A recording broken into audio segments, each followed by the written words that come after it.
Praise lord. దేవుని ఘనమైన నామమునకు మహిమ కలుగుగాక. ప్రభువు నామమున మీ అందరికీ హృదయపూర్వక వందనాలు. ఈ ఉదయకాలము దేవుని వాక్యాన్ని విందాం. ప్రకటన గ్రంథము 3వ అధ్యాయము 12వ వచనము. జయించు వానిని నా దేవుని ఆలయములో ఒక స్తంభముగా చేసేదను. ప్రియమైన వారలారా, జయ జీవితం అంటే మానవ జీవితంలో ఎన్నో మార్లు ఓడిపోయిన వారిగా ఉంటాం. అపవాది ఆత్మీయ జీవితంలో ప్రతి ఒక్కరిని కూడా ఓడించాలని ప్రయత్నిస్తూ ఉంటాడు. మరి కావున లోకములో ఉన్న శరీరాశను, నేత్రాశను, జీవపు డంబాన్ని మనిషిలో ప్రవేశపెట్టడానికి ప్రయత్నిస్తూ ఉంటాడు. కావున వాటి మీద మనిషి జయించేవారిగా ఉండాలి. అంతేకాకుండా అపవాదిని జయించాలి, పాపమును జయించేవారిగా ఉండాలి.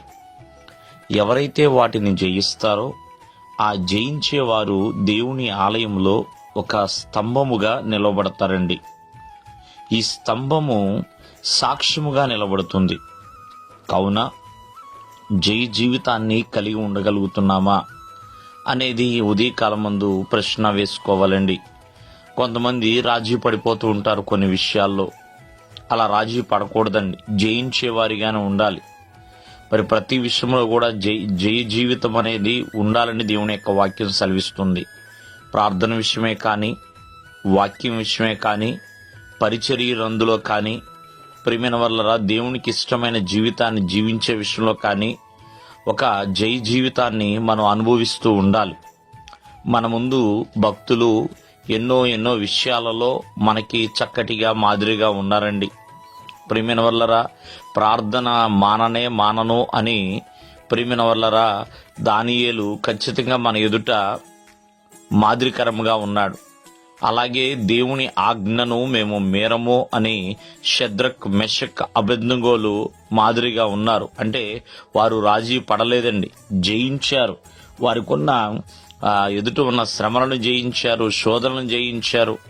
కావున మానవ జీవితంలో ఎన్నో వ్యాధి బాధలు ఉండవచ్చు, ఎన్నో అవమానాలు ఉండొచ్చు.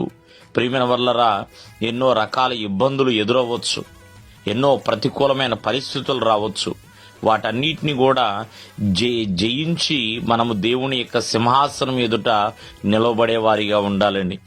కావున నీవు జయించటానికి దేవుడు నీకు తోడుగా ఉంటాడు, నీ పక్షమున ఉంటాడండి. ఎందుకంటే ఆనాడు ఇశ్రాయేలు ప్రజల పక్షమున 40 సంవత్సరాలు మరి అలాగే నిలబడ్డాడు దేవుడు. ప్రియమైన వల్ల మోషే కాలంలో కావచ్చు, యెహోషువ కాలంలో కావచ్చు, ఇలా ఎన్నో సంవత్సరాలు ప్రియమైన వల్లరా వారి పక్షాన ఉండి నడిపిస్తూనే ఉన్నాడు. అలాగే మన పక్షమును కూడా దేవుడు ఉండి నడిపిస్తాడు. దేవుడు మేము ఆశీర్వదించునుగాక. ఆమేన్.